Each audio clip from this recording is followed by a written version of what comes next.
Welcome to Popcorn Psychology, the podcast where we watch blockbuster movies and psychoanalyze them.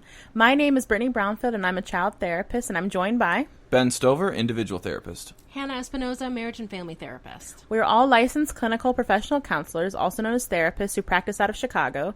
Even though we are licensed mental health professionals, this podcast is purely for entertainment purposes and to fulfill our love of dissecting pop culture in all forms. Please remember that even though we are all licensed therapists, we aren't your therapist. If you are struggling with mental health symptoms, please find a local mental health provider.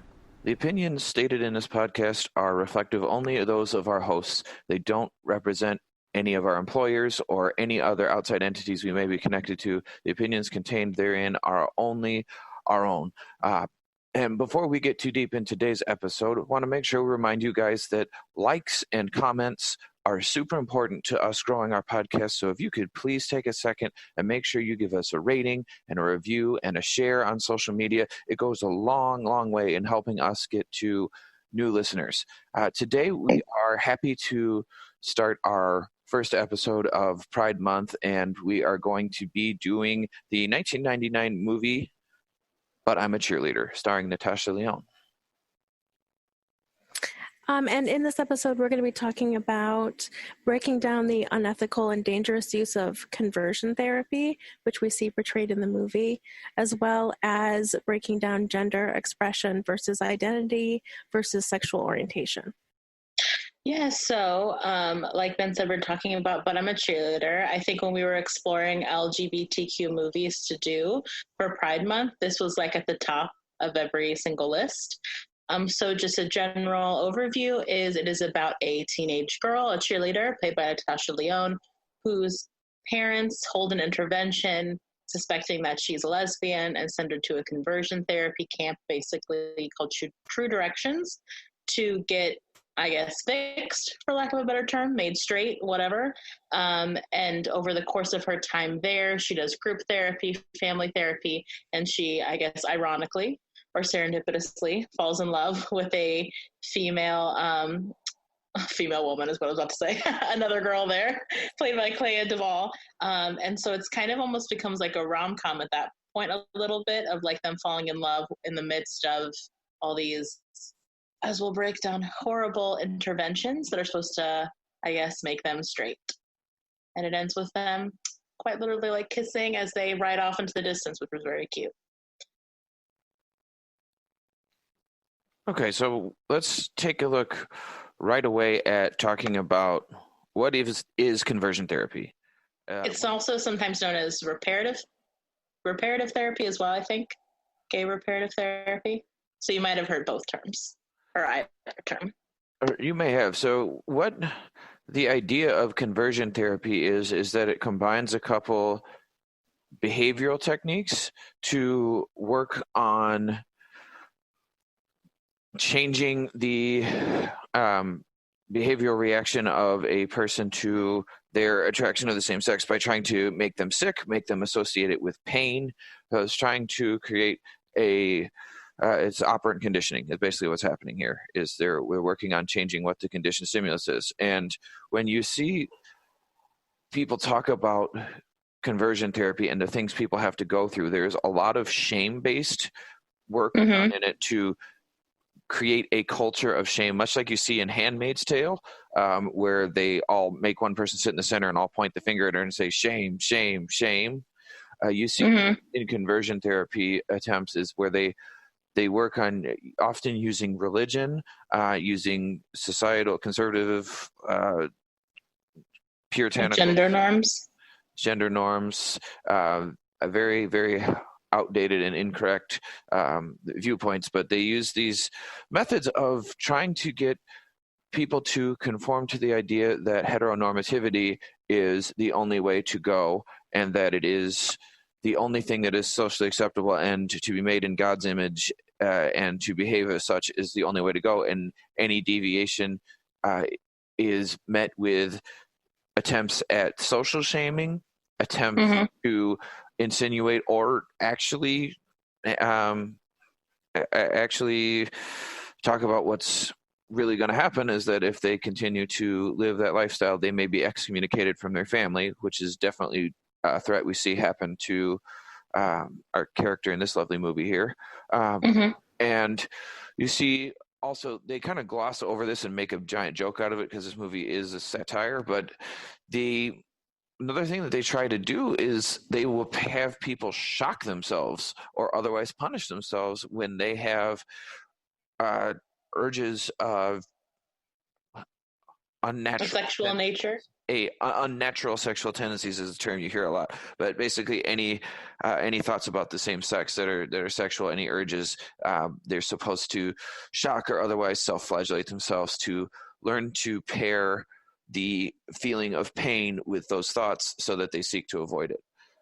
So, and I think they used a term in the movie, aversion therapy. I think that's what so you see a scene in the movie, just to break down what you're saying. There was a scene in the movie where a girl is shocking, basically we're going to be using terms about sexuality, guys, so, buckle up. Basically shocking, I assume her clitoris, I said it weird, her clitoris, when she's experiencing like sexual feelings, or I guess arousal towards the other girls, and I think very specifically the other girls at that group.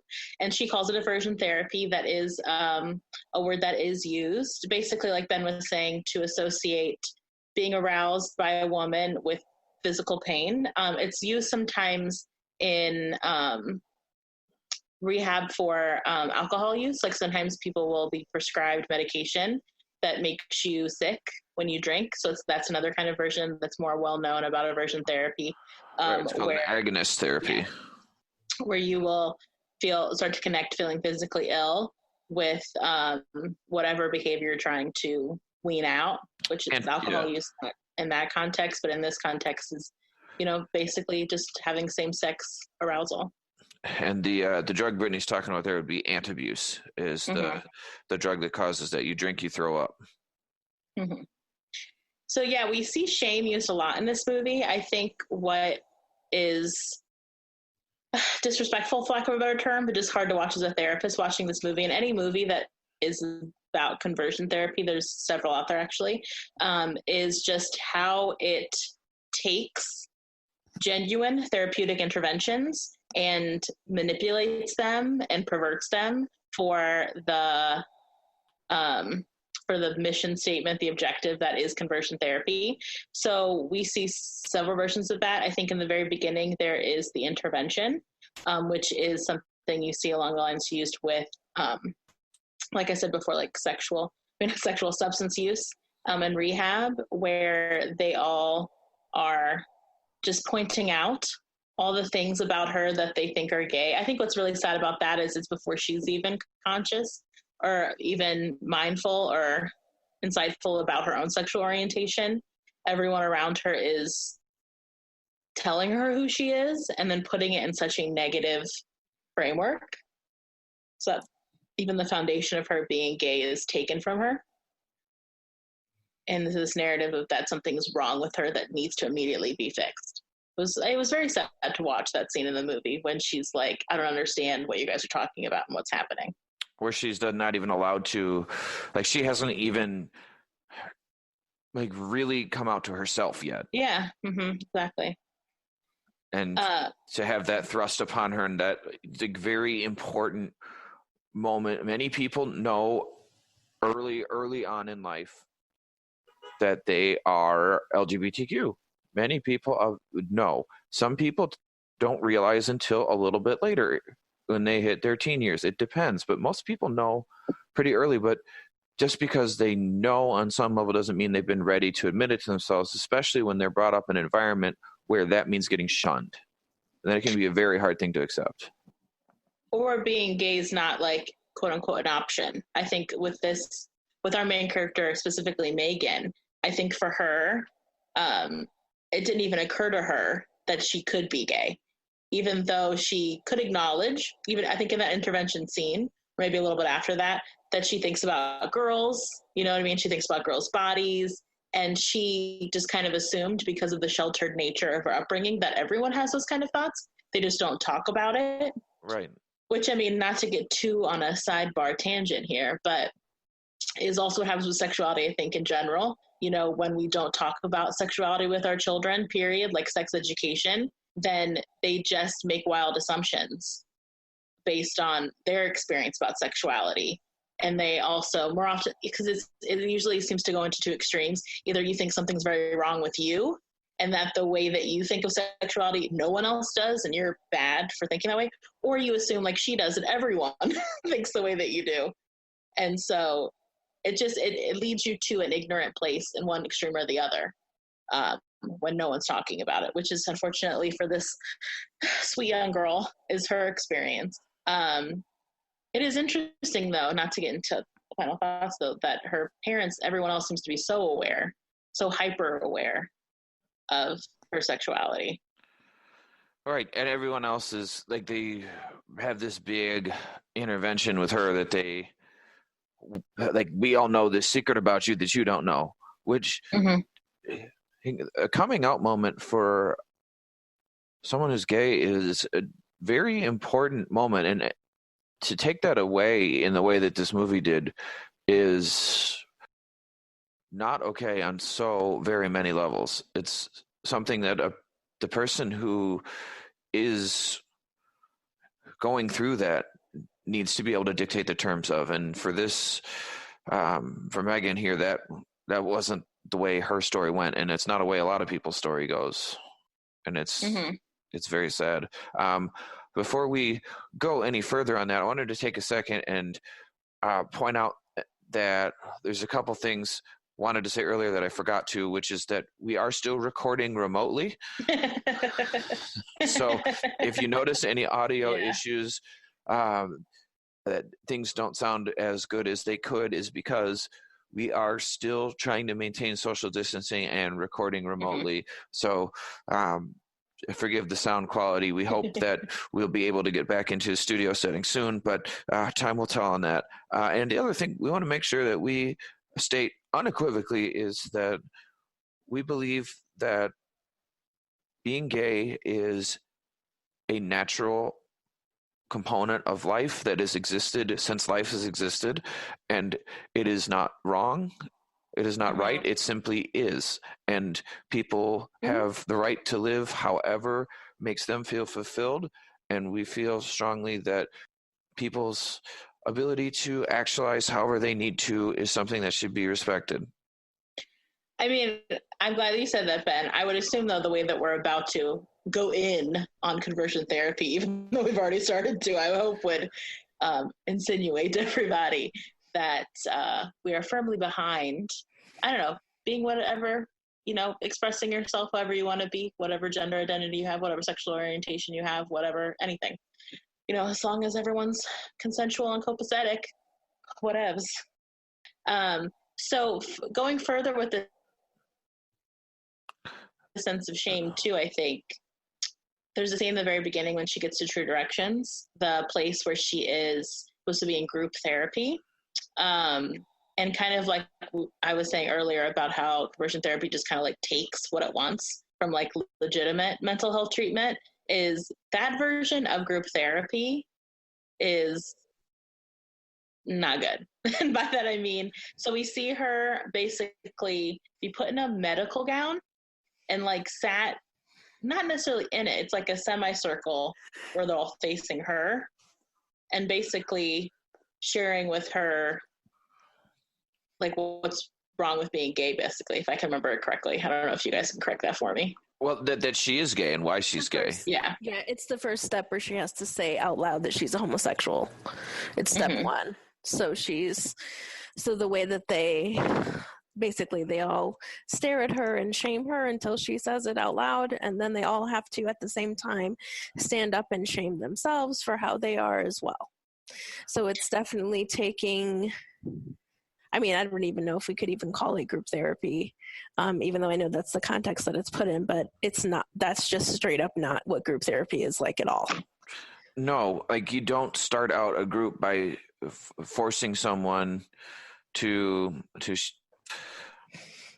shame themselves. Like, one of the things that I want to be careful about here in how we phrase this is that in order to find acceptance in all of the 12-step models and to start the process, people do have to go through an admission that is part of the process of admitting that they have an illness. That is the first step. And what this version of conversion therapy did was sort of bastardize that and take it into, you can't be accepted. You have to wear all these shameful clothes. You have to look like you're a psych ward patient until you admit that you are a homosexual in the terms they put in this movie. And then you can wear, the girl clothes or the boy clothes, basically. Yeah, the latex clothes or the latex clothes.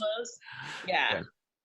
I mean, that was part of the satire, but yeah, because I mean, I know there's a concept of group therapy. It's called like hot seat, where like one person's kind of like the central focus of group therapy. I know that's like a technique of group therapy, but this is sort of using the hot seat as like kind of almost what you're speaking to earlier, Ben, like Handmaid's Tale, of like putting someone like on the hot seat where they are forced to engage in group, but also being othered kind of also within the group space of like everyone staring at them and forcing them to participate. Because part of group therapy is you might encourage people to jump in and process and talk.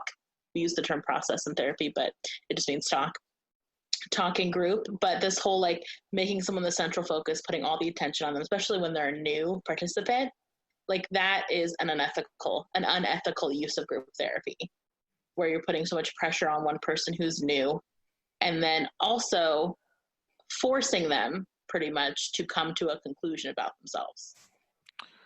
Because I think even with AA, which is kind of what you're speaking to, Ben, the 12-step model, I don't know if you have to speak. Like I've never been to one, but I don't think you have to speak when you first go. You can speak when you're ready, but you can observe. In order to begin your first step, you must admit that you are powerless to whatever the thing you're seeking help from is, the vice, if you will, be it alcoholism, sex, narcotics, what have you. You have to admit that you're powerless to that in order to begin your journey. You can go to meetings without doing that, without standing up and saying, my name is, Ben, and I'm an alcoholic. That's not something you have to do.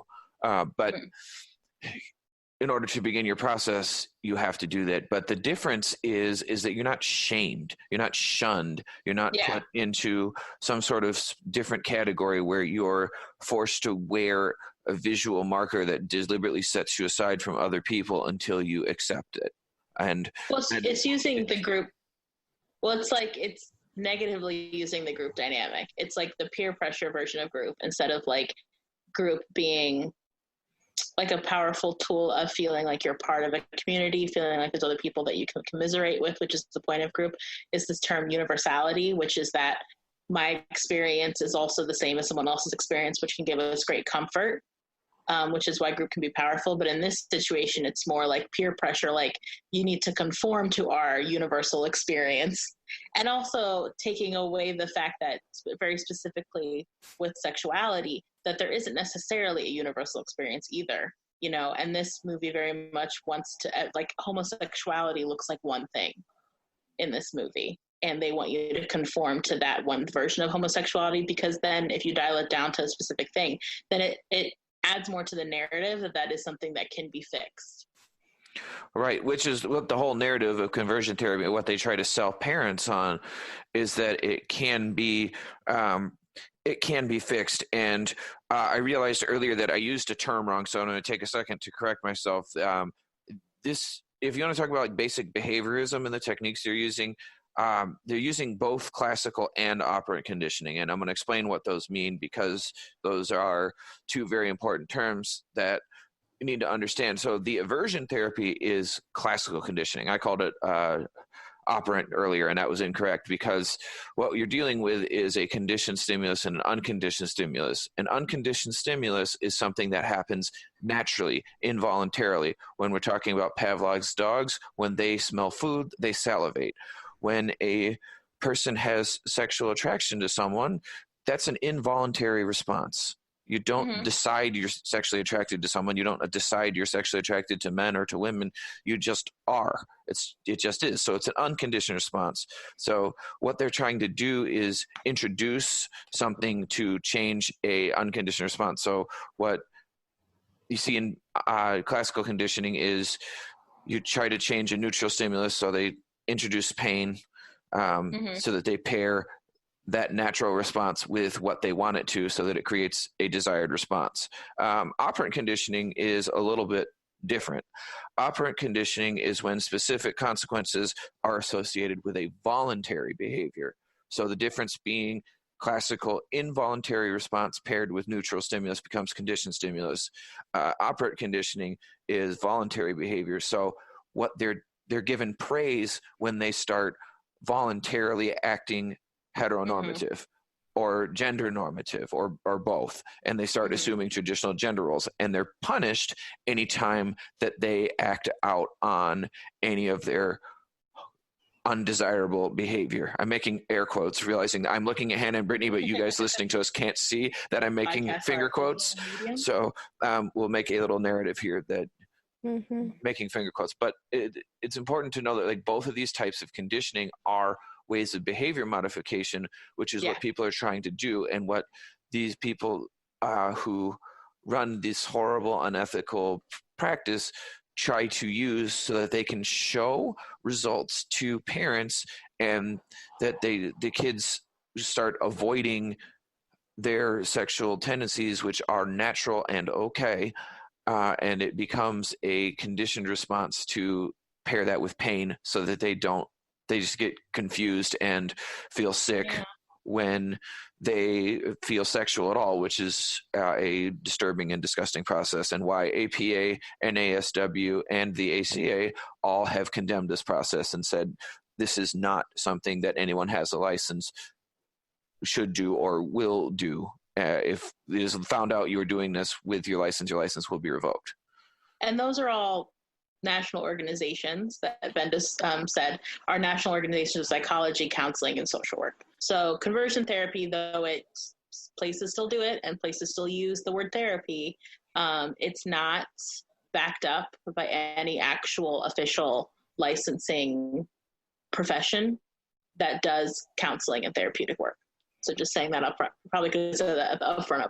But I feel like our tone is getting across, I hope, the fact that we think this is garbage and that it's not respected by any of us. Exactly, and it's not respected by any association that has anything to do with therapy, because it's not therapy. It's torturing someone into believing that the way that they feel is unnatural and not normal, and that it needs to be changed. And it's brainwashing them into believing that using pain and shame.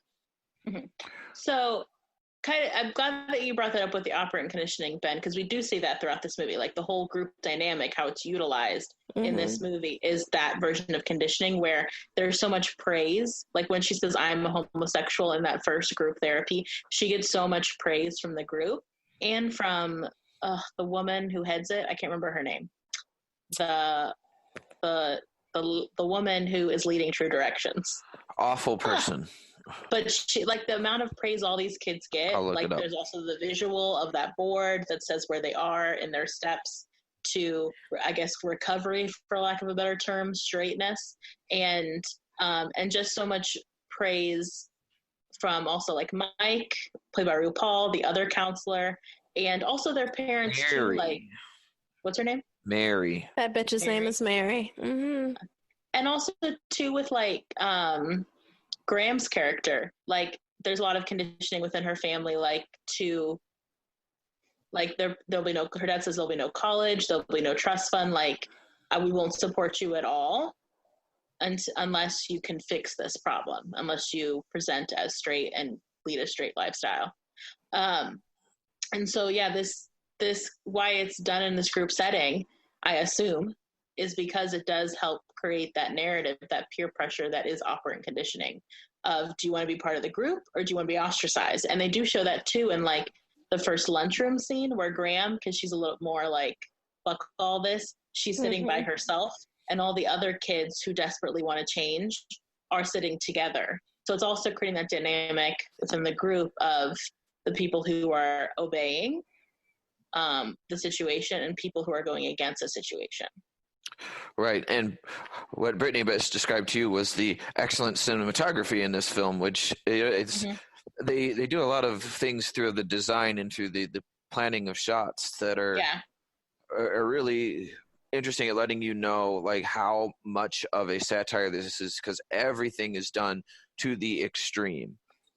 But the way that they set up the characterization, Brittany described it excellently, because we see Graham immediately shun all of it, all of the whole process, and making like a mockery of it.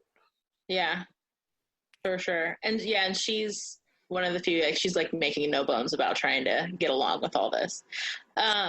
And so, like I think referenced before, like, that's part of the shame-based too, like operant conditioning. Like, they're using a lot of shame to try to condition these kids as well, which is something that if you are a decent therapist, that's not how people actually change. Like, deep feelings of shame, I think there's a lot of old school mentality that shame is what brings change. Like, if I can fat shame you enough, or slut shame you enough, or gay shame you enough, then you'll change and be like, I guess, whatever this person thinks is the better version of a person. But usually it just goes the whole opposite direction and leads to a lot of, maybe you are complying with the social norm that the shame's supposed to come about, but you're not feeling whole and complete as a human being. You're just probably get better and better. Well, I think what Graham was doing, you just get better and better at faking it. Yeah, I mean, and it essentially just teaches you to, I feel like it just trains you to hate a part of yourself and try to squelch it. And so I think in a lot of ways, it would make sense that it would also exacerbate any mental health struggle that the person was having to begin with. Which we don't see in this movie because it's a satire. But in another movie that was made maybe only like a year or so ago, or maybe it was 2 years ago, The Boy Erased, they definitely show how catastrophic in different ways trying to force someone to hate a part of themselves, how destructive that is for them emotionally as a person, and especially as a young person. Yeah, especially in the situation where, like we've already mentioned, your whole support system can be on the line. Like, your family, like, is on the line. Your understanding of how much everyone can love you too, because it goes to this place where like people, like, everyone's love for you is conditional, which is such a toxic, horrible message to send out to, in this case specifically, your children, that I can only love you. Which we do see, like, getting back into the therapy of it, there's also a scene where they do family therapy. I was excited to see what this is going to look like, because this movie has placards throughout, of like chapter placards, kind of like what Quentin Tarantino does sometimes in his movies. And one just said family therapy, and I was like, well, fucking buckle up. When they said that, I was like, I'm excited to see what this shit show's going to look like. And it was an interesting, like, group family therapy. Now, I do family therapy, but I've never done group family therapy. I know it's done. And I think it is done in places similar to this, where more of like the rehab kind of, I think, situations. Sometimes I think they'll do family, like rehab, chronic mental health, or children with behavior difficulties. Many of those types of situations where there needs to be a restructuring of how a family interprets how they're supposed to act and can get immediate feedback from other families. So it's where it has value. But I guess I've never seen it done where the kid is also in the room. Like, I've done groups with like parents, and Al-Anon is like the family and loved ones of someone struggling with like substance use. But I've never seen family therapy done where like the whole family, including the patient, is in the room. I have. It's called multifamily therapy.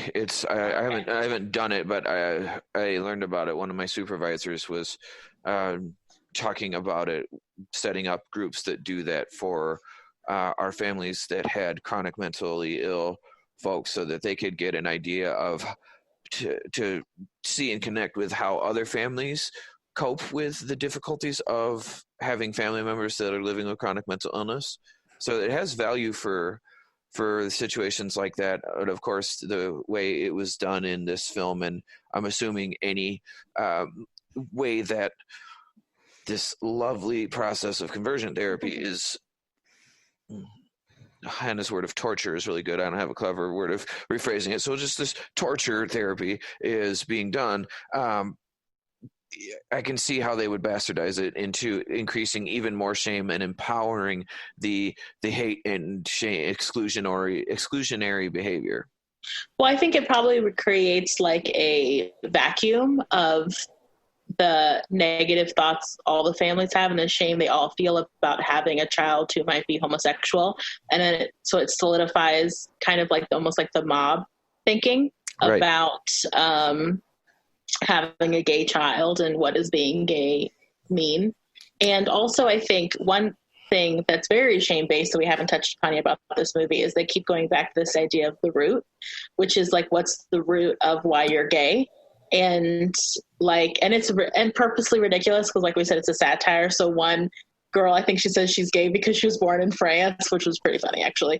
And then what I can't remember what the other ones were, but they were all pretty funny. But this idea of like having the kids bring up the root in that group therapy, family therapy session in front of their parents, I think also aided in shaming the whole family system to compliance, in that she identified her root, Megan, the main character, as the fact that her dad couldn't work for I think 9 months. And so then her mom had to work and took on more of a quote unquote, like the husband masculine role, like gender role in the family, and how that must be her root. And you can just see the shame that goes over her dad's face and her mom's to a lesser extent in front of all these other parents. It's just continuing this horrendous beaten down cycle where no one feels autonomous, like no one feels empowerment in this situation. Like everyone's being shamed.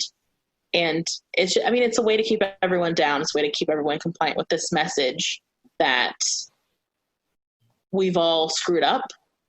And so we're all, it's kind of, for lack of a better way of putting it, kind of like a religious stance too, of like, you're all bad. And so you better like hunker down and obey because we're all bad.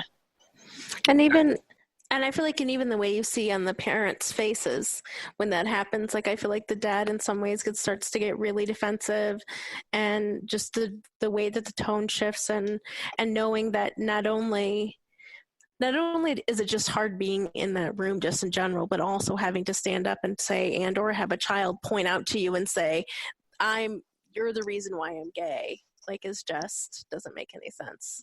And it's just harmful in so many different ways. Like, I don't even know if we could, well, I guess we've kind of already said that, but like, this is not family therapy. That is not what this is. Yeah. The point of family therapy isn't to point out what everyone's done wrong and make everyone feel individually like shit. The point of family therapy is to make everyone feel heard and empowered within their own role within the family. And like part of like that praise conditioning we were talking about earlier is as soon as she identifies that root, Megan, Mary, the lead, she gets so excited and so pumped up, and she's like, you're exactly right. Oh my God, I'm so proud of you for figuring out your root. And like, even though you can tell it's deeply upsetting everybody in Megan's family, like her parents at least, like there's no compassion there. It's all going towards the objective that is following through with this course of action that makes you straight. Like there's no humanity in this, I guess, is what I'm boiling it down to. No, there's no humanity in this. And much like the national boards have done, many of the state boards have banned this process as well. There's only a few states that still even allow this to exist in their states, and I believe Indiana and Utah are two of them. That sounds right. But most states don't even allow this, because something that is important to understand about our profession is that people can use different terms to describe things, and one way is legal and one way is not. And what I mean by that is that one is a legally protected term and one is not. Anybody can call themselves a therapist of any kind for whatever reason they want. Not saying you can say I'm a music therapist or a massage therapist, because those are protected terms. But just the term therapist is not a protected term. The term counselor is a protected term. The term psychologist is a protected term. Social worker is a protected term. If you are operating as a social worker, counselor, psychologist, marriage and family therapist, whatever it is, any of those, without a license, you can be sued and shut down. However, if you call yourself just a therapist, like these people do conversion therapy, because it is not a state regulated term, that means it is not something that state oversees. And it's really important to understand the differences, because there are people who are not professionals who do these things. Like one of the things that I do is I am trained in hypnosis. The type of hypnosis I'm trained in is clinical hypnosis by the American Society for Clinical Hypnosis, or ASH. Anyone can call themselves a hypnotist in Illinois, at least. I don't know other states, but Illinois stopped regulating that term. So you can call yourself a hypnotherapist or a hypnotist all you want. And you can go, people can sell you hypnotherapy all they want and not be a therapist. But if you want to have someone who actually has the credentials of a board, you have to see somebody that's ASH approved training, because that particular organization will only train you if you have a license to practice in whatever field you practice in before they'll even train you. So learning to understand that how these terms are used by people and how parents get roped into this is important, because the salespeople that sell this stuff can use the word therapy as free as they want. So even things that are not approved methods of therapy, things that are frowned upon, things that are not even allowed by the state, they can call it therapy and it's not regulated. Yeah. So they can kind of, I think it's a good point you're bringing up, because we use the word therapy, I think, pretty flippantly in mainstream culture, like aroma therapy. You know what I mean? Like essential oils therapy. Like I go to gym and it's my therapy. Like I think we think this word has gravitas that it does not. And, I think also because, unfortunately, the term therapist is kind of the umbrella term that a lot of mental health professionals get blanketed under, when, at least in the state of Illinois, unless you're a marriage and family therapist, like whoever you see for therapy is probably not a therapist, technically. Like you're either a counselor or a PsyD or a PhD, like a doctorate. Like I'm called a therapist, that's my role, but my license is licensed clinical professional counselor, like we say in our intro. And so people, like Ben saying, saying you're a therapist actually doesn't mean, I think, what a lot of people think it means, and that there's a lot more differentiation and nuance in that word that I don't think is generally known.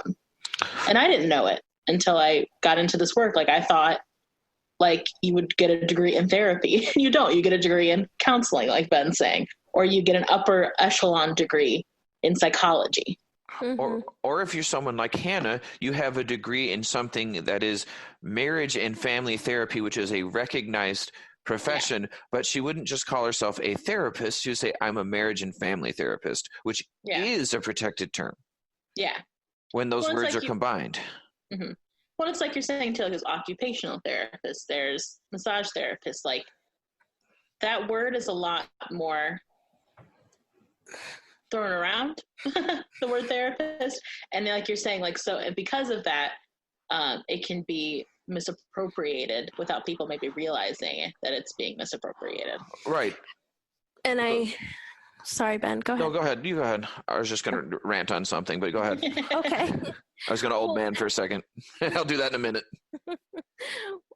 What I was thinking is that again, which I feel like I know I bring up a lot, but I'm just going to say it again because I feel it's necessary, because we don't know enough about mental health, and because people don't get enough mental health education of any kind. People don't know that. Yeah.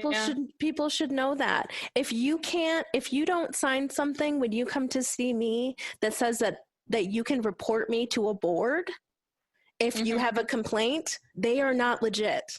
You should always be signing some form, some document that says, if I have any complaints, this is the number I can contact.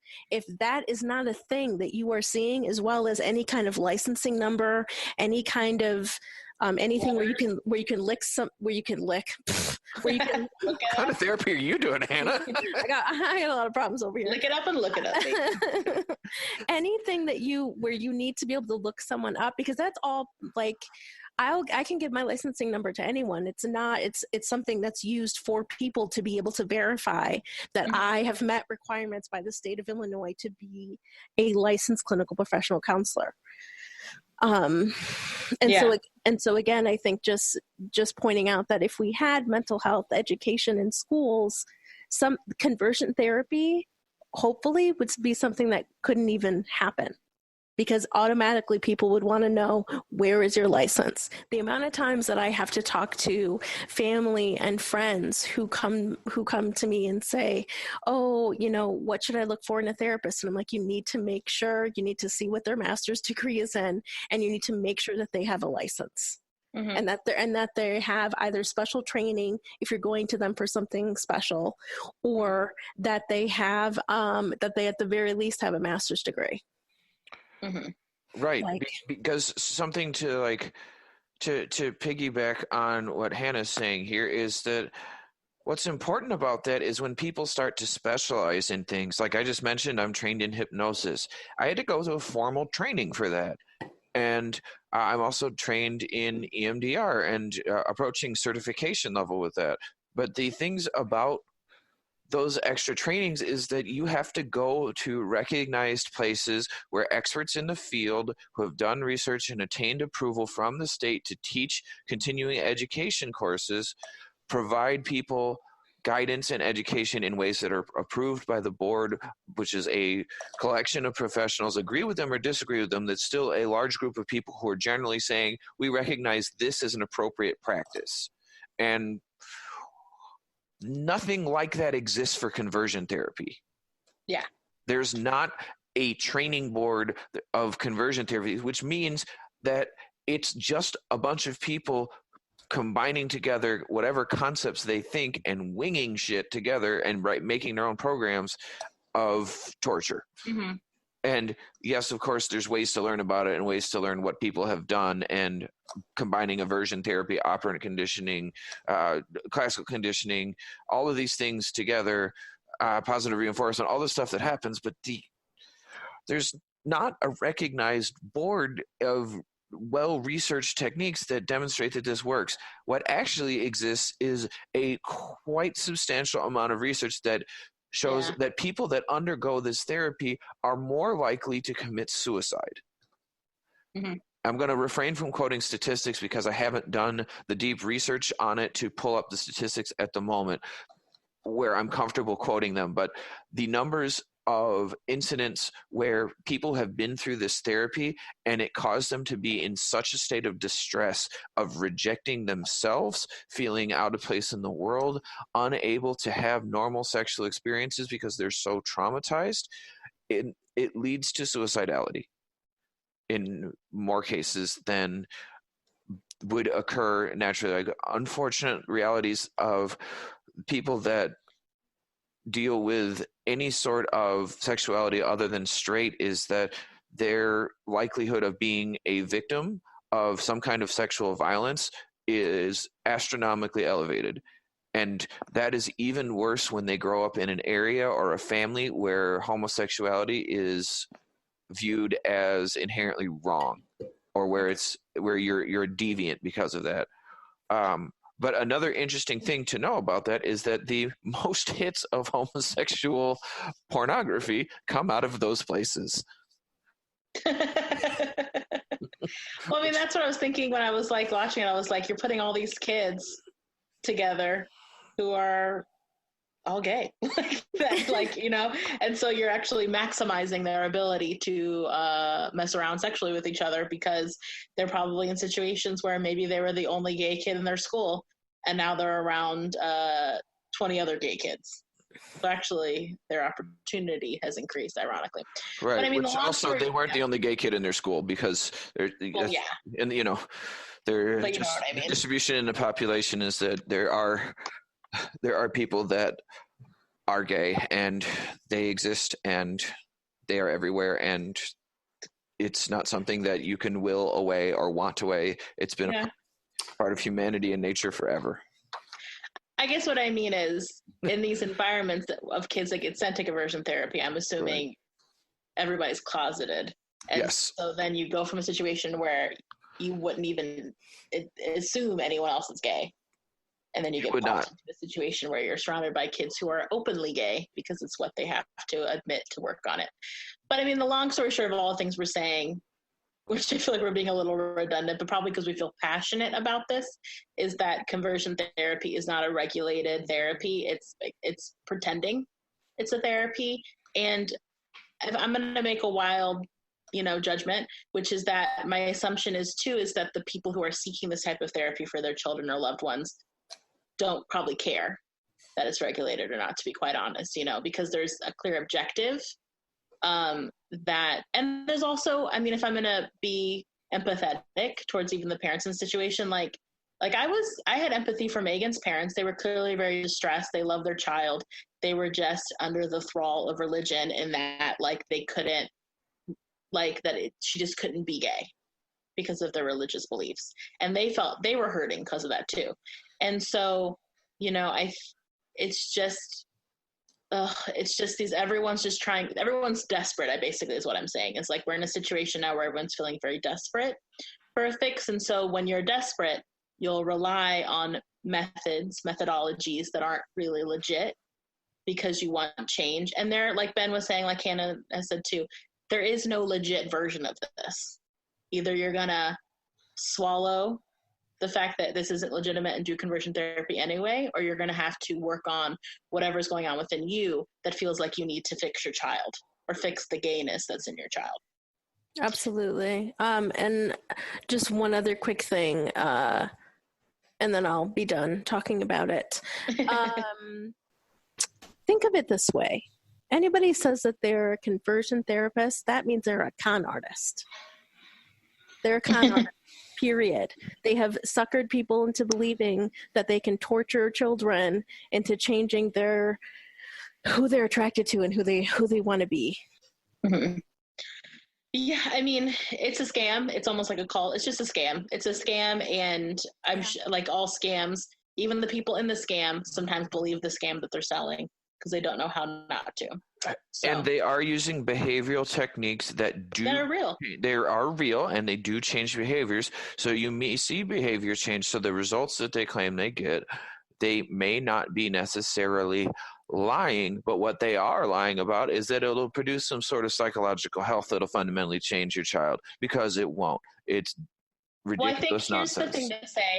Here's the thing that I think we should say, that I think is us taking some ownership for our profession and the history of our profession, is that homosexuality was a mental health diagnosis in the DSM until the 70s. So because of that, it did allow arguably some groundwork for places like this to use that as information, to use that as evidence of, like, because every other diagnosis in the DSM, arguably, you can fix or you can minimize the symptoms of with treatment of some sort, if that's medication for psychosis, if that's talk therapy for depression. So we, and the royal we, that is psychology, did allow, the framework for this by labeling homosexuality as a diagnosable mental health condition for years and years and years. And so creating this framework of belief that, well, then, like any other diagnosis, there are symptoms, and we can do something about those symptoms and minimize those symptoms so that they not necessarily don't exist anymore, but they're not playing a part in your day-to-day functioning. So unfortunately, I mean, it went away in the 70s with one of the iterations of the diagnostic manual, but that is still something that people will, like when I read stuff now where people are trying to talk against gay equality, gay rights, things like that, people will bring that up, that it was a mental health diagnosis, and, want to use that as leverage for the argument that they're making. So unfortunately, the world of psychology did play a hand in this in the beginning, and now it just has continued onward to its own subsect, which, like we've said, has been condemned, but, it had legitimacy at one point within the professional fields, unfortunately. Correct. I would like to see gender dysmorphia go the way that has. Yeah, I was just thinking the exact same thing, that I know that they still technically have a diagnosis that kind of is similar-ish. I mean, it's definitely not the same, but it sure as fuck isn't something that needs to be put in the DSM. Can you guys expand on that for the people that are listening who might not know what we're talking about? Gender dysmorphia is the diagnosis for people that identify as trans, but there's a caveat to that, though, which I'll explain, is that the gender dysmorphia is when someone feels distressed because they feel like the gender that and the sex that they show with their body, which in the next section here we're going to talk about the differences between those, so I don't want to stumble between that too much because we will cover that, I promise. But that basically that they feel distressed by the fact that what they are in their body does not represent what they feel like inside. But the important component of when that becomes a diagnosis is when it impairs functioning, when it impairs how they function in the world, where it can get used incorrectly is that there are many people out there that identify as trans that does not distress them. Yeah. That is an identity they are extraordinarily comfortable with and have decided is authentic to themselves, which is not diagnosable as gender dysmorphia because it is not causing distress. Well, here's the argument. It's the chicken or the egg thing. It probably was similar when homosexuality was in the diagnostic manual as a diagnosis, is what are we defining the term functioning as? And are we saying that these people's functioning are being interrupted because their life, what's going on with them, their sexual orientation, their identity, their gender identity and expression isn't aligned with the mainstream or the heterosexual version of functioning? Like, I think a big part of this movie, to get back, I know we got a little away from the movie, but to get back into the movie, is that there's a constant reiteration of gender norms. Like, don't you want to have babies? Don't you want to, like, have the successful, like, a man does this and a woman does that? Like, that's done to a satirical level on purpose in the movie. The men chop wood, the women clean floors, and conditioning. Well, having the kids practice those as a way of conditioning as well, like get used to these behaviors because these behaviors are normal and good. And we praise you for complying with these gender norm behaviors. And so the argument then is, and why, like, these diagnoses, well, homosexuality and then gender dysmorphia, it's like, ugh, like, what are we defining as functioning? And the way that I typically think of functioning as a therapist, and I think most people do, but you guys can jump in if you disagree, is if you're not able to literally take care of yourself, like you can't hold down a job, you can't keep yourself clean, you can't keep yourself fed, and maybe you can't, like, maintain friendships and relationships. Now, once again, though, going backwards to that, is your ability to keep a job because of your gender identification, is that because you really can't function at a job, or is it because the job cannot deal with you because you don't fit in the norms? And in order for it to be diagnosable, it has to be the first one, not the second one. But I can see how people would try to argue the other way around to hold on to like the quote unquote legitimacy of that diagnosis, or even homosexuality back in the day. Like, well, you can't maintain a relationship with the opposite sex. Like, you can't get married, you can't have kids. Therefore, your functioning is being debilitated by your diagnosis of homosexuality. So that's also something to pick apart. And I think we've talked in other episodes about with the DSM, our diagnostic manual, like when it gets refurbished every few years, is because, keep in context those things, like what is the social norms now of the times we're currently living in, and what are the cultural norms of the society that we're living in and the society of other cultures that we're working with. And when we are figuring out things like functioning and presentations, being mindful of, is this fall in line with functioning in a general sense, or just our definition of functioning within like normative, quote unquote, normative culture, or heteronormative culture, which I think is what homosexuality was based on for a long time. And this movie is also clearly demonstrating, is that everything is based on heteronormative culture and heteronormative expectations. And you're right, these kids are not functioning in the terms of that definition, but that doesn't mean that that's correct. Correct. So let's move forward into our discussion about gender identity versus biological sex, because I think this is something that gets warped and distorted and beat to death by conservative and liberal media alike. And let's talk about what are the clear, distinct differences between those things, because they are different terms and they get used interchangeably, and that is not correct. So I read a really good book last summer called The Conscious Parent's Guide to Gender Identity, A Mindful Approach to Embracing Your Child's Authentic Self by Darlene Tando.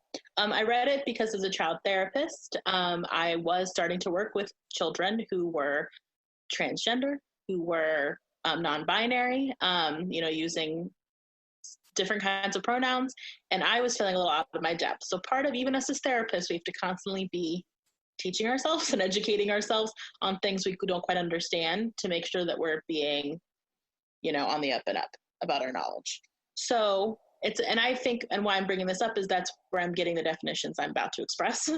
And it was a really helpful guide for me because it really simplified it. I think what gets really confusing and why I think people will just shut down when they try to learn about this stuff, or they get really exacerbated and they go, oh God, all these terms, like just be normal.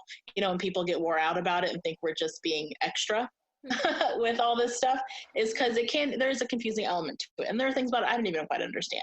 So the basics is sex, the term sex, S-E-X, is the biological sex organs that you were born with. So you either are born with female genitalia or male genitalia, and then the sex organs that go with that, reproductive organs that go with that, ovaries versus, ovary and fallopian tubes versus urethra, all that stuff. And so and then gender is being like how you identify, like female or male. But and even more into that is your gender identity is more, that idea is actually gender identity, like what gender do you identify with?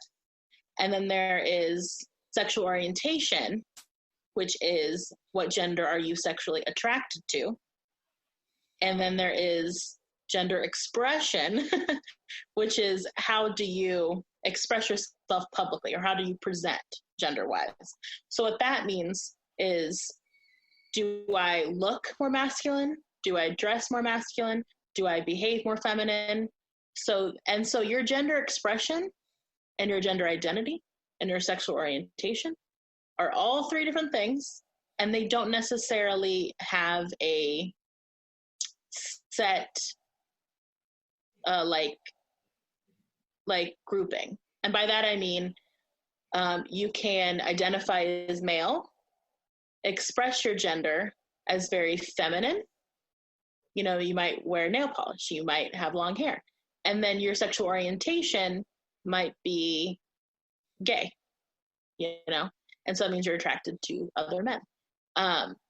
And so that's where it can all get different. That's where you get also more into like non-binary, which is where you don't necessarily identify as either gender, and also your gender expression, it could be androgynous, which is more of like not necessarily female or male. And so it's a lot more nuanced than even I realized until I read this book and kind of educated myself on that. Like, I didn't even think about gender expression. I thought honestly and ignorantly that your gender identity dictated your gender expression.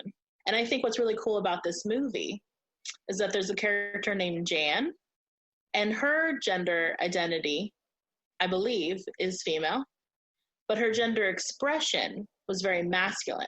She had a shaved head-ish, like a really close mohawk. She had a mustache-ish. She wore more like baggy, like male normative clothing. And so because of that, she was assumed to be a lesbian because of her gender expression. But really, ironically, she was the only girl there, who was heterosexual.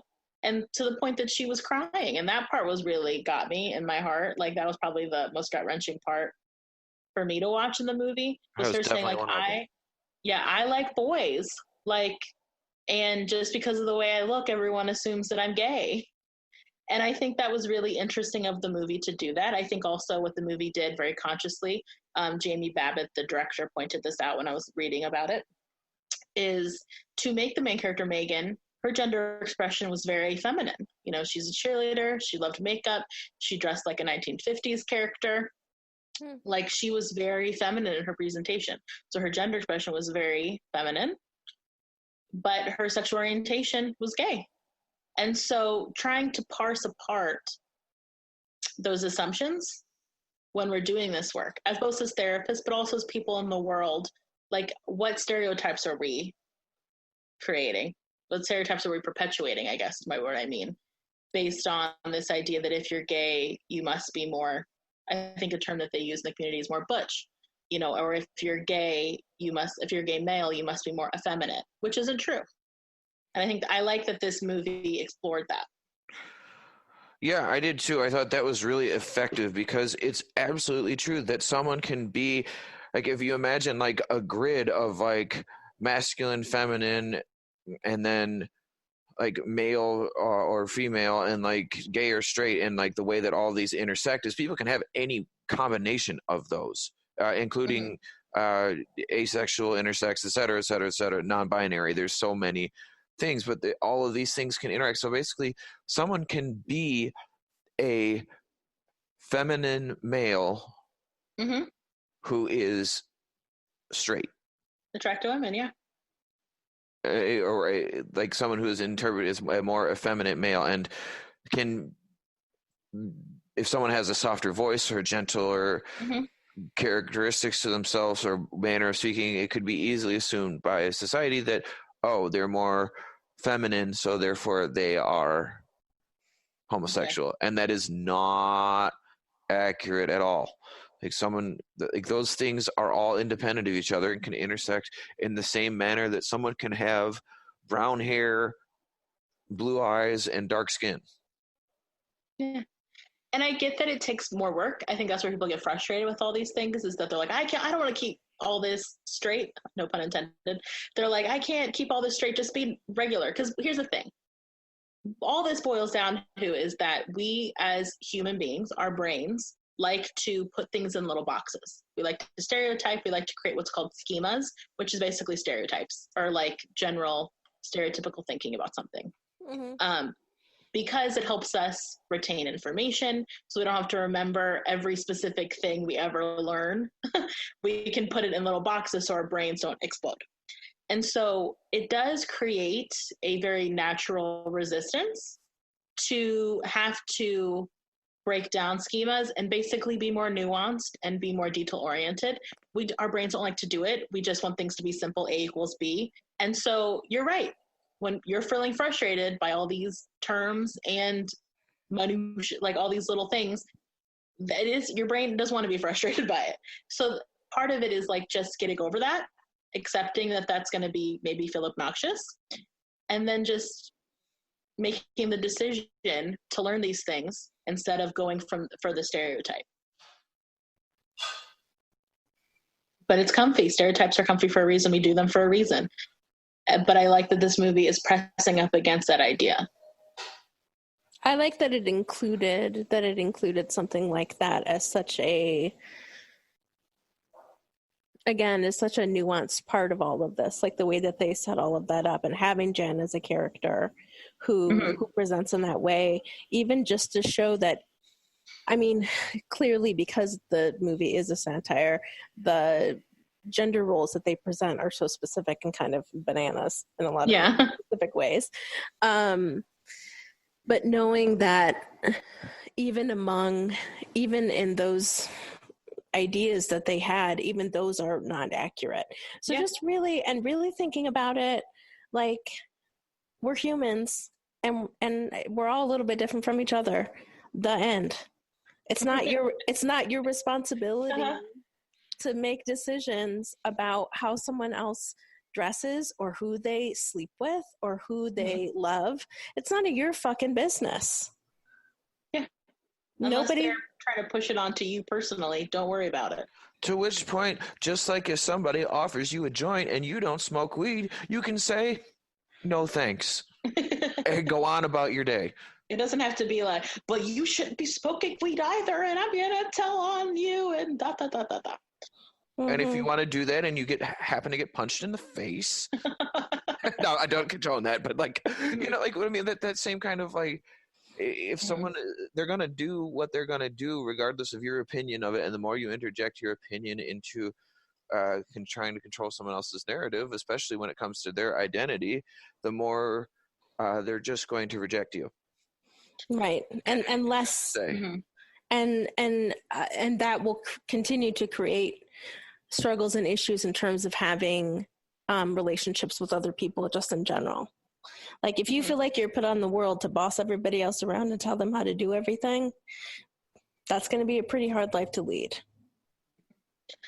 Yeah. And so I guess us bringing up this as well is, one, to spread this information outwards, and also, like, ideally, and I think what's realistically going to happen is we're going to keep going more towards this openness in terms of gender expression, identity, and sexual orientation. So it's good to just learn, are we going to learn and move forward with what's happening, just naturally, organically, evolutionarily in a society, or are we going to stay behind, which is like these spaces of conversion therapy where they're trying to grip so tightly to an understanding of how things are supposed to be.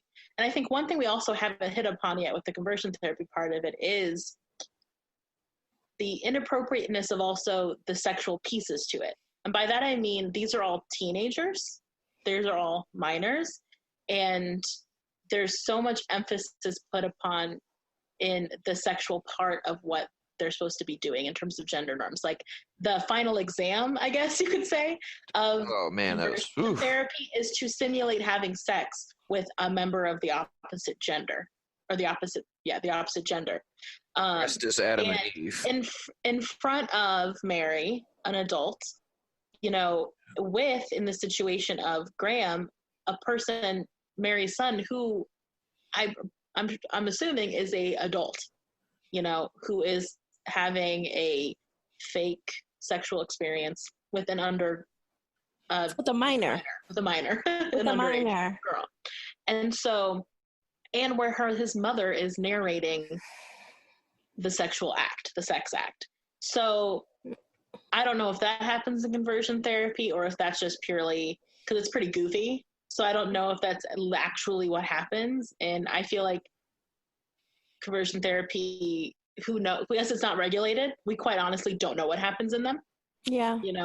And for us to be frank, we don't have any experience obviously in conversion therapy. We haven't studied anything about conversion therapy. So like, we want to be mindful of that. So if you know more about it and want to share with us, or even with the community that listens to our podcast, like, we definitely let us in on that information if you're comfortable doing so. But that is so wildly inappropriate because that's traumatizing. Like, that situation in which these kids are supposed to simulate sex in front of a group of their peers, in front of adults, in certain situations, like with Graham, with an adult, is so inappropriate and so traumatizing. It's sexual assault, basically. Yeah. They're covered in these weird nude bodysuits with leaves, but it's like such like that in itself, I think would be even go against their purpose, where I think that in itself, I think would make a person like who was tottering maybe on entertaining straightness, you know what I mean? It might actually like scare them off from straight sex. that I mean, experience. it may be, but I think more. The whole thing's horrible.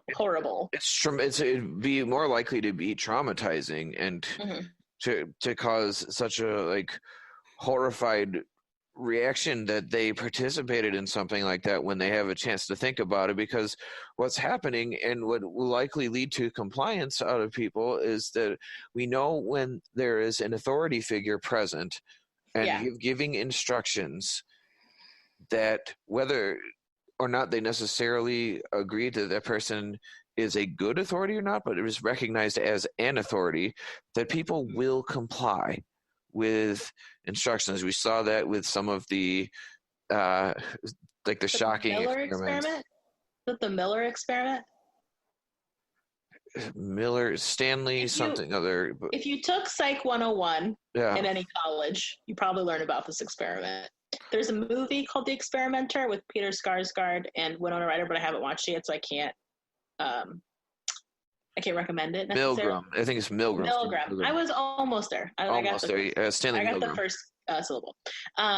Basically, it's the idea that if there's an authority figure in the room, we'll comply just because we're all sheep who like want to please authority figures, which I guess is also the entire, like, that is also the whole thing of conversion therapy, is all these kids are just trying to please authority figures. And what's on three levels. Yeah, and what doesn't work about, you're right, God, their parents, and Mary.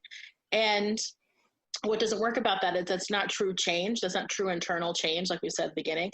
You're just trying to get along. So you're not internalizing necessarily any of the things that you're doing. You're just trying to pass in whatever way that means. Especially because, and as we saw in this example, a lot of their whole lives were at stake. Were completely at stake. So having that as an added part of this is just heartbreaking. I mean, you don't threaten someone and ask them to change in the same sentence. That's not how we treat people we care about. Well, maybe they do change, but it's not lasting change. It's not genuine change. It's just trying to get to the next moment or get through whatever is happening right now. And I think, circling way back to the beginning of our conversation, I feel like we've been a little more all over the place because I think we're feeling very passionate about this subject, is like the acceptance versus shaming. Because all this stuff is based on this idea, like when it's more of the authority motivator, it's because we're feeling shame that we're going to disappoint. You know, it's all from this like shame, meek, submissive place, where true change doesn't come from that. True change in therapy comes from acceptance. And the reason why they can't use that in conversion therapy is because the acceptance that you'd be feeling is the acceptance of your sexual orientation, gender expression, gender identity, whatever's going on for you that's being challenged. And so they have to go the other direction with shame because acceptance wouldn't fly with their objective. But acceptance is where true change comes from. Like when we do therapy, I'm going to speak for all of us, so I assume you guys all believe in this. You want people to look inward and you want to help them accept the parts of themselves, to be like the most authentic selves, their truest selves, and to practice self-compassion. Carl Rogers is one of the fathers of psychology and counseling, the forefathers, and his whole thing, very similar to the other Mr. Rogers we're all very fond of in the world, Mr. Fred Rogers, is this very like unconditional self-regard, unconditional positive regard, which is no matter what you say or do, I'm here for you and I'm going to hold the space and I'm going to accept you as a way to model for you how to accept yourself. And that's still being used in therapy, you know, very strongly believed and used still to this day in counseling and therapy, because that is a place where we get towards true evolution as a person and self-actualization. And when we actually move forward with change is when it comes from a place of positive self-regard from ourselves and from the people that are working with us. And this flies in the face of all of that. So go ahead, Hannah. And with you saying that, also there are statistics on that, because that is a evidence-based practice. Yeah. That people who have a license and got a master's degree are aware of. Yeah. That's not something that's made up. Yeah. What were you going to say, Ben? What I was going to say is that sounded an awful lot like moving into the treatment portion of our podcast, and it sounded like Bet your ass. Brittany felt like having our characters go through a reparative process of having someone who practices person-centered therapy was going to be able to sit with them, hear them, validate them for who they are, much like we see Lloyd and Larry do. Oh, yeah. Lloyd and Larry. So Lloyd and Larry, we didn't mention, just in case you didn't know, are two men who used to work with Mary, who are homosexual men, who have now branched out, and they actually kind of almost like a halfway house situation for the kids that have left True Directions. And you're right, they do, like, when Megan gets kicked out and she goes and stays with them, like, they do offer, like, you know, whatever you need, we'll be here for you. Like, we'll take care of you. It's all acceptance all the time. And you can see with the kid earlier who was kicked out, the boy, can't remember his name, is like, you can see just how much better he feels being with them than when he was at True Directions trying to be something else. Absolutely. And I think that's part of the things, but I guess that's final thoughts. But part of the things that I loved about the movie was having that part. Just to show, I don't know, I was pleasantly surprised. Yeah. By having that part in the movie. So we can go into the treatment portion. I mean, any person who's unfortunately had to undergo this kind of situation, this kind of torture, this kind of experience that is conversion therapy, I would imagine there'd have to be, trauma work, one. But if I had to pick a person in this movie, probably Graham. Graham is a character who I think probably effectively lost everything. Well, both girls did, but, you know, is a little bit more under the thrall of her family. Ironically, she presents as very angry and hard in the movie, but actually is a little bit more under the influence of her parents' power over her. Like, her dad's very aggressive. He walks out of the family therapy group. And threatens her whole livelihood. Yeah, they have Graham and Megan have an inverse arc. Yeah, they do. And so I think, well, one, it's like the Maslow's triangle or pyramid, which is the idea that you need, like, your basic needs met before you can work on higher things. So I think, one, if I was to treat Graham or Megan from this movie, I think the most important thing was making sure that they are safe, and that means that they're they're staying, they have shelter, they have clothing, they have food, they have warmth, and they feel safe, like that they're not under some sort of physical or emotional attack at any given time. I think that the LGBTQ community has done a beautiful job of creating those spaces, either formally or informally, like Larry and I think Lloyd does do that in the movie, for each other. So one, a kid coming out of the situation, you'd have to make sure that they're safe. And then once you can do that, then it would be a lot of, like, we were just speaking of, like, person-centered therapy. Like, who do you want to be? Like, you, like, and then we would just sit there, do the, and just listen. You know, it is a lot of, like, what you think of as a therapist. I think in, like, if you're gonna do, like, a cartoon version of therapist, it's a lot of, like, nodding your head, using this tone of voice. In the therapy world, we call those encouragers. That's a little inside baseball. And to being a therapist is like when therapists go, nod their head, say, oh, tell me more. Those are all called encouragers, actually, when you're in school for being a counselor. And so I think it would be a lot of, like, self-acceptance. I would let Graham lead. That's also part of person-centered. You let your client lead the conversation. I think that would be really important, as she's had the conversation led for her pretty aggressively and destructively for probably majority of her life, if not all of her life. At least a lot of her teenage life. And so I would really want to create a space where she could talk about anything. Mm-hmm. And I would just go with that with her. And I would just be and I would just be with her. I would, no judgments, no shame. I would try to be as unbiased, almost like a blank canvas, as much like a loving blank canvas to almost everything she was sharing, to give her that space that nothing she says will have a ramification on our relationship, with the exception of if she mentions like hurting herself or someone else.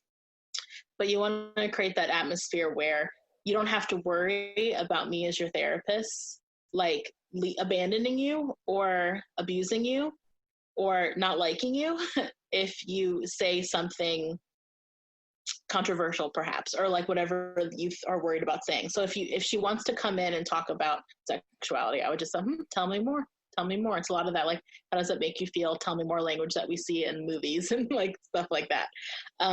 And because also I would imagine with Graham or any kid that's coming out of this setting, I think a lot of the beginnings of therapy, they might not talk about that stuff. It might be a lot of like them shooting the shit with me sort of, or bringing up random or like lighter subjects to get to know me and see if they can even trust me. Because I think what is so disgusting about conversion therapy, other than everything about it, is that because it uses the term therapy and because it's pretending that it's therapy, that I could see a kid leaving that situation, never going into therapy again because it's been tainted. And or if they went to therapy, being very suspicious for quite a while about the therapist's objectives and how the therapist is going to treat them. So I think it would be really important to create a atmosphere where if they want to talk about shoes for 3 months, we talk about shoes and therapy for 3 months. It's on me as the therapist with the insurance to make it look good so insurance is paying for it. But like if they want to come in and just like talk about whatever for a while, fine, because you want to keep creating that space where they feel like they're in control, that they're empowered, and that they are in charge of what happens in that space. And my job is to help guide them, but not to control them. And that is all conversion therapy is like control and dominance.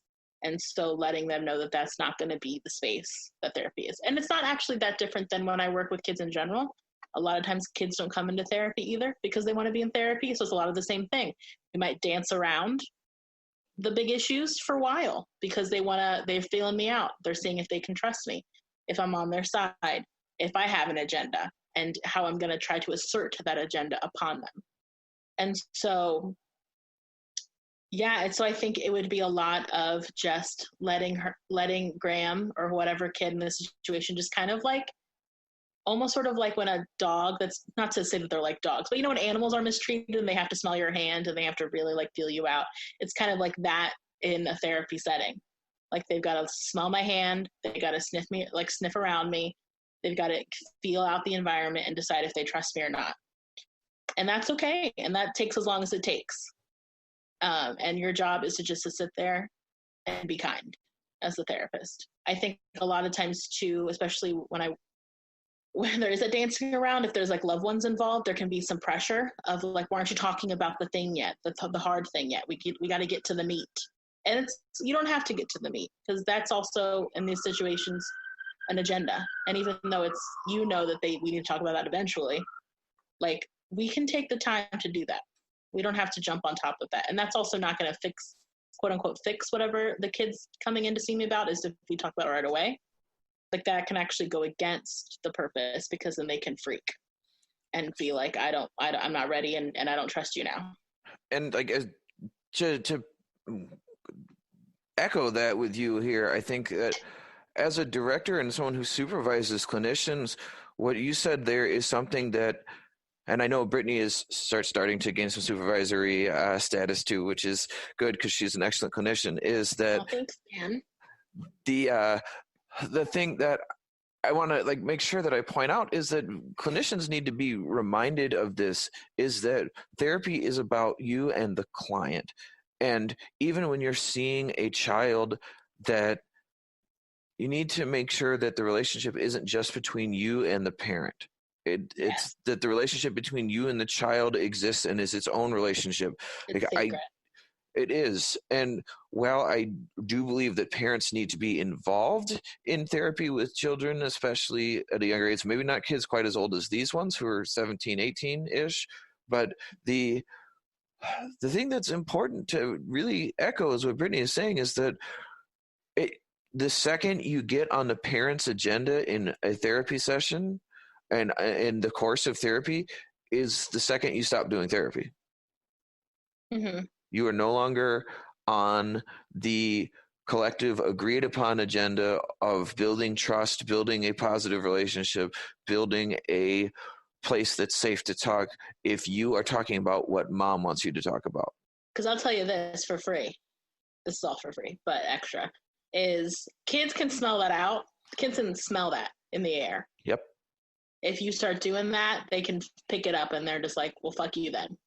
And also, I think what I wish I had known more as a green new therapist, and what I guess I hope to impart upon new therapists who might be listening, is you don't have to come in guns blazing.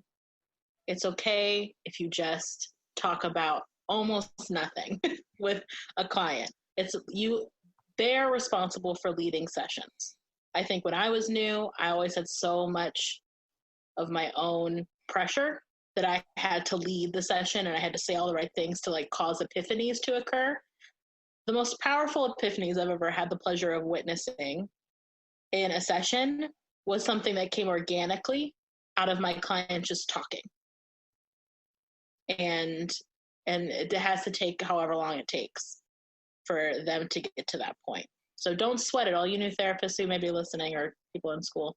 Like, there's no magic words you can say as a therapist that's going to cause an epiphany or cause someone to finally talk about the capital T thing that they're in therapy for.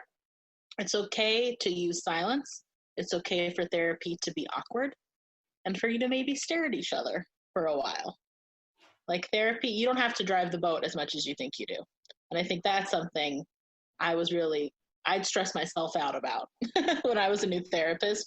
Like, I had to come in with my agenda because I thought my agenda, and this was the kid's agenda. Like, my agenda is to have this kid really talk about what's wrong. And that way I'm on their side. And me realizing through fucking up, quite honestly, that for me to be on their side is to let them lead, even if it's just like we're playing, quite literally, Uno for 5 weeks. Or we're talking about, I know Hannah does a great job of this, talking about Marvel movies or comic books or TV shows. And it might sound like we're fucking around. I also try to tell parents, like up front, it might seem like we're doing nothing for a while, so don't panic. Like, I think a lot of parents too, they want to make sure they're getting their money's worth, which I respect. Therapy's not cheap sometimes. So making sure the parent's aware that that's what therapy could look like. But I know that's not necessarily in this case. But anyway, I'll go to better Hannah.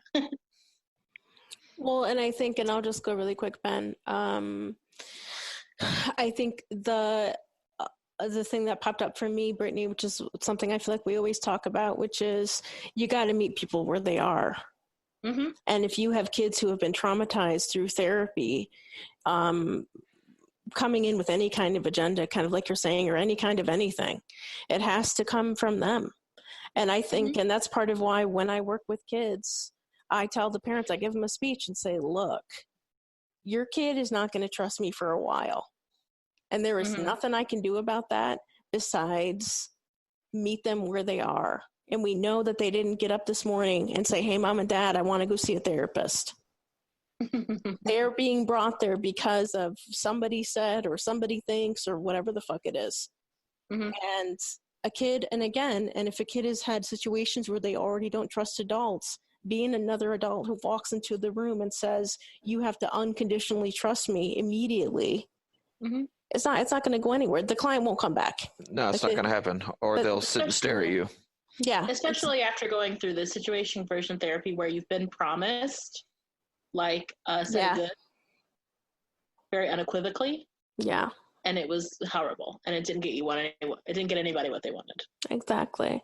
So I think I've been trying to, while I was listening to you, Brittany, trying to think about what I would want to do in family therapy with this family. Like, let's say that we have, that I have, like at the end of the movie, we see Megan's parents going to a support group, I think, for parents who, P-flag. PFLAG group for helping parents understand and manage and deal and also support their child. And so I think, and that's such a beautiful thing to see. Like, it made me very happy that was in the movie at the end, because I think it speaks to what we always talk about here, which is there are always different ways to grow and change. Mm-hmm. And sometimes shitty stuff has to happen before we can be there. But anyway, so but I think as a family, I think it would be a lot of just meeting them where they are and maybe doing just some like family activities to help them rebond together in terms of not feeling like there have been kind of broken up in terms of shame and in terms of it's your fault for this and your fault for this, and really just doing a lot of different kinds of bonding and communication, I think would be something that I would focus on in family therapy. Mm-hmm. Okay, so I'm going to go a different direction here. And I think that of all of the people, all the characters in the film that I would want to work with, I would want to work with Dolph. Dolph? Which one was Dolph? Dolph is the character who was the wrestler who was the one who got kicked out after having... Yes, Rufio. Who, fun fact, has also voiced characters in Star Wars and Justice League cartoons, meaning he interacted with both Jedi and Batman. Congratulations for you. I can't help it. But the direction I want to go is talking about him and working with him, because I think I talk about EMDR a lot, so I'm going to not do that for a little while, and I'm going to take a different direction. And for him, I would want to work on hypnosis.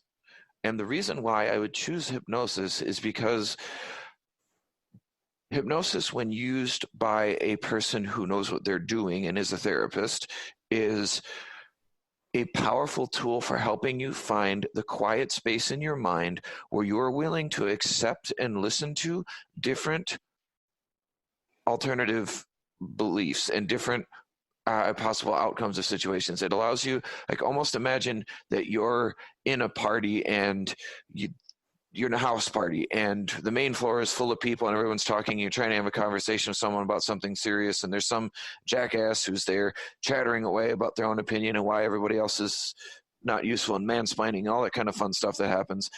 And imagine being able to go into a room in the basement with a person whose perspective you're really trying to consider and really wanting to hear, and being in a mood where you're willing to hear that and not fight and not argue, but in a mood where you're going, okay, I'm willing to consider this different perspective. Hypnosis helps you find that place in your own mind, that place where you get below the level of swirling anxieties, the consequences of a million different possible outcomes, and you get into yourself, or into a place in your own mind where you go, what if everything was okay? Or what if it went this way? What if I was able to be calm and look at it this way? So for him, because part of his thing is trying to understand and accept how he communicates a reality where he continues to get to be an athlete and continues to live his life, but do so as a gay man instead of doing so as someone who's closeted. And for him, getting into a place where he's getting into this narrative where he's predicting the future, where he's catastrophizing and assuming that everything's going to go terrible, which, granted, it could go bad. I don't want to discount that, but it's not the only option. And when someone is struggling with that kind of existential crisis of anxiety, one of the things that's important and helpful to do is help them get to the place in their mind where they might be able to accept that life could be a different way if they were able to commit to being themselves authentically and operate their life in a consistent manner that doesn't allow for that kind of thing to interrupt them being who they are, where they're not on shaky ground with themselves. And hypnosis is a powerful tool to produce that. One of the things that I want to state also unequivocally, which is my word of the day, folks, is that hypnosis is not a process where someone can take control of your mind. It is not a process where someone can make you do things or implant things into your brain that you don't want there. None of that is real. That is Hollywood bullshit. I wish I said crap and shit at the same word, so it's kashit right there. That's a word now. But hashtag kashit. That's the new hashtag. I swear I'm going to make a contest out of these. But anyhow, the things that we see out of that is that Hollywood manipulates the narrative into hypnosis being some sort of mind control when it is not. What it is a focused, guided meditation that helps you get to a deeper level inside of your mind where it's quiet, where you can think, and when you're in a place when you're willing to accept different narratives than the ones you give yourself all the time, where you maybe remember times when things went okay, when you remember times when you did things a different way and it felt good, when you remember times when you were exercising and you were able to get past barriers or change your mentality, and find that again and connect with it and bring it from your subconscious into your conscious mind.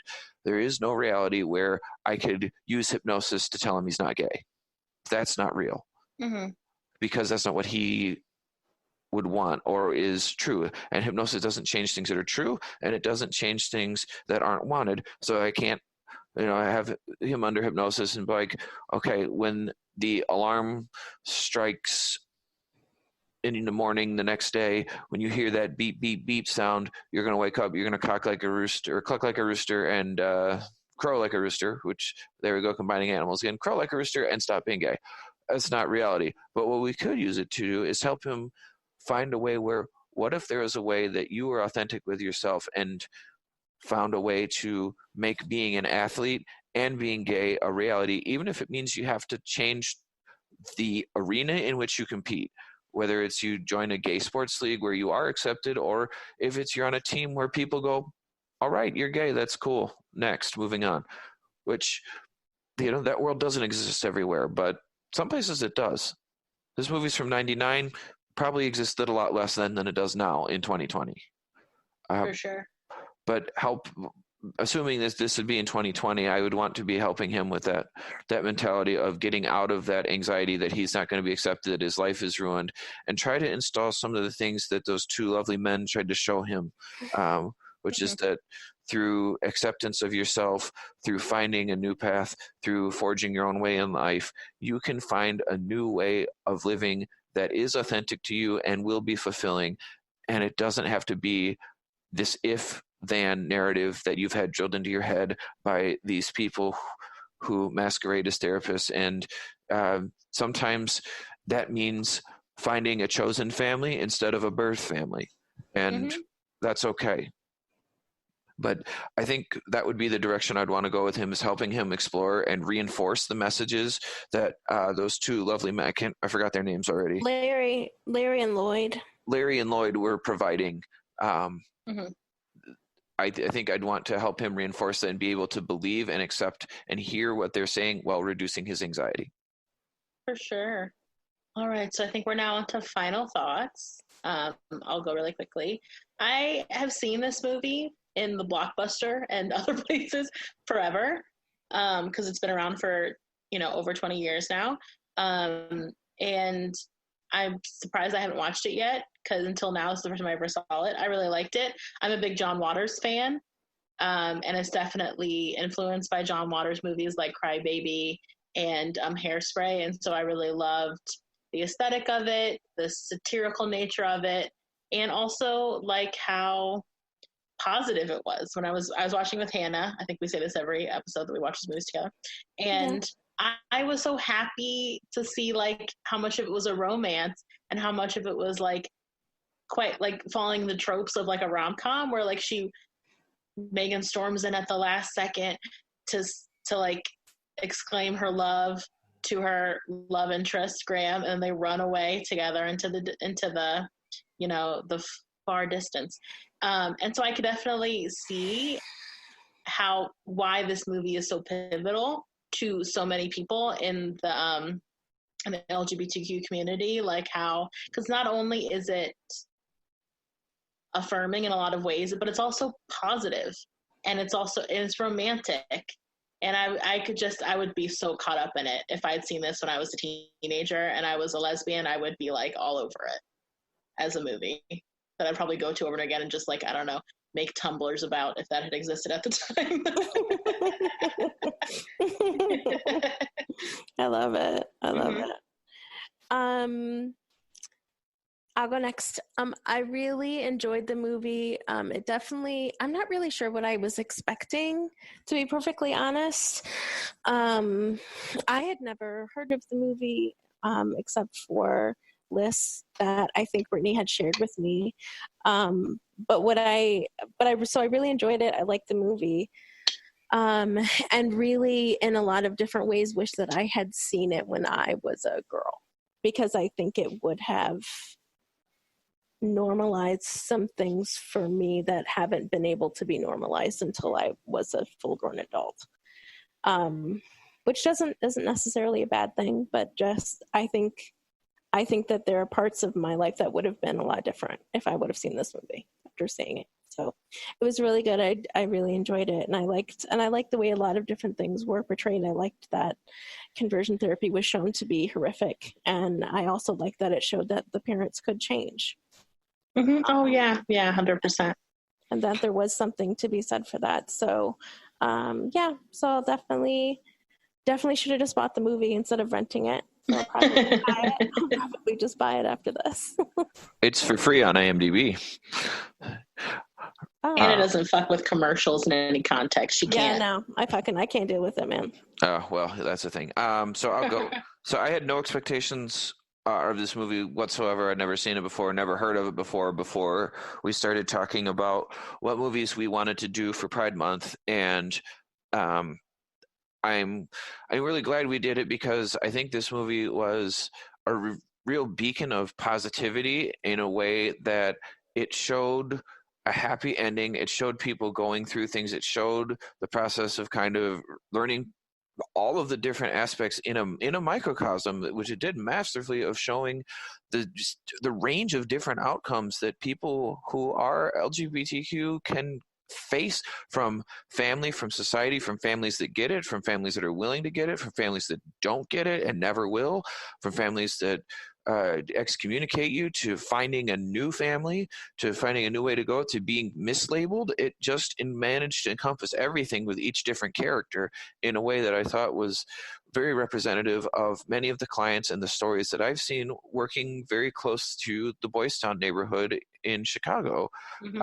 I've had quite a few clients who identify as LGBTQ, and I thought that if they hadn't seen this movie, I would probably end up recommending it to them, because not only does it show the horrificness of the conversion therapy, but it does it in a way that's non-traumatic. It's true. Yeah. Like it is still making fun of it the whole time. Like everything they do about it is a joke, even though they're making it clear that this is a horrible process and people that do it are horrible. They're finding a way to make fun of it, even in just the way they depict it, and in the ways that they have people, the costumes, the colors, the way they set up the shots. Everything they did about this movie makes fun of that in a way that's just subtle and beautiful. I love satire, so I very much enjoy that. Just the way that they do things, and I don't think RuPaul would have had anything to do with this movie if it hadn't been done in the way that it was. What I think I honestly liked the most about this movie was the way it showed all the psychological processes that people go through with dealing with conformity versus individualization, but also that the people that can get the most discrimination, which would be in this movie is, you're told the kids that are gay are being told to being gay is wrong the whole time.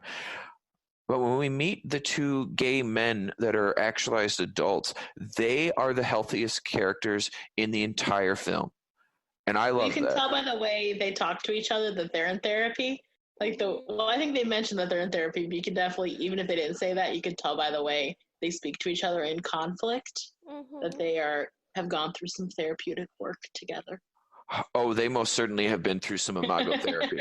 Yeah, they Yeah. have. Yeah, they have. which goes through a couple's dialogue that has a very specific way of making sure that each person is heard and understood and talked to before the next person addresses their point, which de-escalates arguments. And we saw that when they were very escalated with each other and they had an argument, but they talked through it relatively quickly and extraordinarily appropriately and healthily. They had, but I loved that they were the healthiest example of what it could mean, and that for people that identify that and go through that lifestyle, that the sad reality of our world is they may need to know that people like that exist, that can be chosen family, that they can find new people to associate with. Of course, it's painful and incredibly difficult and complicated to leave your birth family, or even your friends that you've been friends with forever, but sometimes you have to, or they choose for you. But that doesn't mean that because one group has rejected you that all groups will, and that you can find love and belonging and actualization for being exactly who you are and whoever you need to be to feel like yourself. There are people who will accept you for that, and I feel like this movie did a beautiful job of stating that. Just to do a sidebar recommendation real quick, Pose, the TV show Pose, is a very good representation. More about the transgender community, about like having a chosen family and the concept of like houses and a mother's, and how you can be a mother to a bunch of children when you're probably like 22 yourself. Because of I learned so much about the transgender community and how, like exactly we were saying, chosen family aspects of it through that TV show. I think the second season just dropped on Netflix if anyone's interested. I'm about to devour it myself. Yeah, same. I freaking love Pose. Well, all right. We'll wrap it up. So like I said, this is the first of 2 movies we'll be doing in Pride Month. It might be a little delayed because like everybody else, our schedules are at the whims of the pandemic. So it might be a little past Pride Month, but we're doing our best. And I think we might have said this very specifically, but though we've all had clients who are falling somewhere on the gender and sexuality spectrum, we aren't specialized necessarily in that. So if we've gotten anything wrong, if we've kind of said anything that's a faux pas, or if you would like to share more nuanced stuff, if you're more of an expert in the field, we will definitely take any feedback you have for us. You can reach us at popcornpsychology@gmail.com is our email. We are very responsive to that. You can also message us on Instagram at Popcorn Psychology, Facebook at Popcorn Psychology. We're also on Twitter at popcorn_psych. And we look forward from hearing from you all.